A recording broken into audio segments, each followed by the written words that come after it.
नमस्कार जय जगन्नाथ सांग मैंने बालेश्वर आज आम देखिलु भगराईर फेमस दौड़ आलुदम जहाँ हो बालेश्वर भी आम भगराईर दौड़ आलुदम बिक्री होमको देखी बहुत खुशी लगिला। आसतु केमती कौन अच्छे टेस्ट करिया भाई पाखु।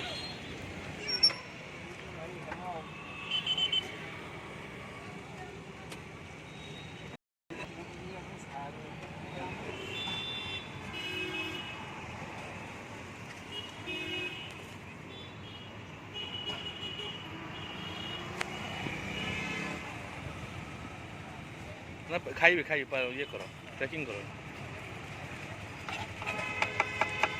ये केत वर्ष कल दुकान भाई 7 वर्ष घर आम भुगराई भुगरी के गाँ कबरदा हाँ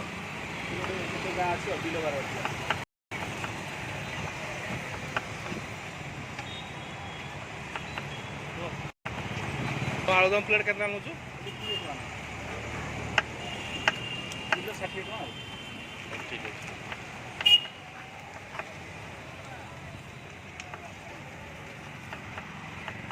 कर दे बस 30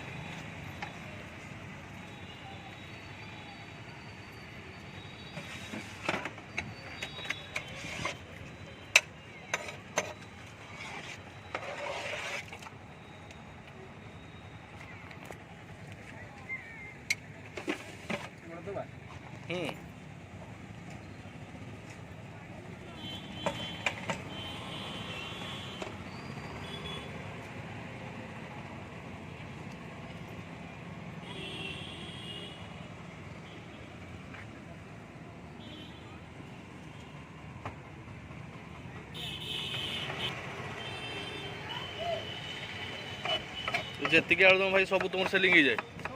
आज रविवार तो कम आसे 18 किलो 20 किलो आसे रविवार से कम आस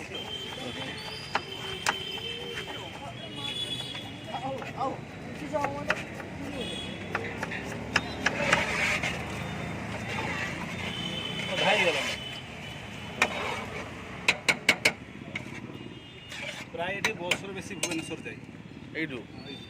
এইটু বছর বেশি ভুবনেশ্বর যাଉଛି না प्राय भुवनेश्वर प्रत्येक दिन 2-3 किलो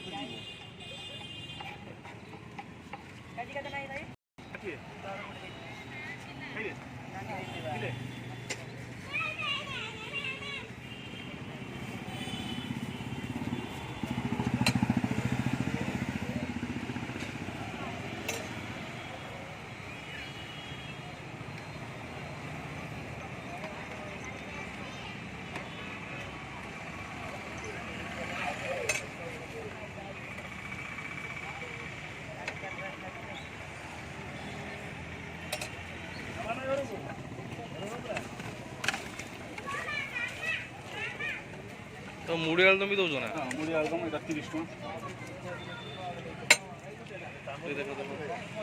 पतंजलि चामच भाई आप जो आलुदम खाऊ केम टेस्ट कौन बहुत सुंदर आलुदम आम गोटे खुशी कथा आम सेपट साइड आलुदम अपेक्षा एठी आलुदम केमती लगुच गोटे निआर स्वाद अच्छे जलखिया दुकान कले सेमती मिलने ये गोटे अलग स्वाद भाया लगुच आसिक थे टेस्ट कले जापर के लगे ठीक है। भाई हूँ आम भगराई कमरदार आम जो भगराई देउल आलुदम सी बिक्री करा हूँ ITI छक पाख आपण मैंने आसतु ए भाई पाखर टेस्ट करूँ केमती लगुच आम सेपटे आलुदम रोचे जय जगन्नाथ भाई हाई कह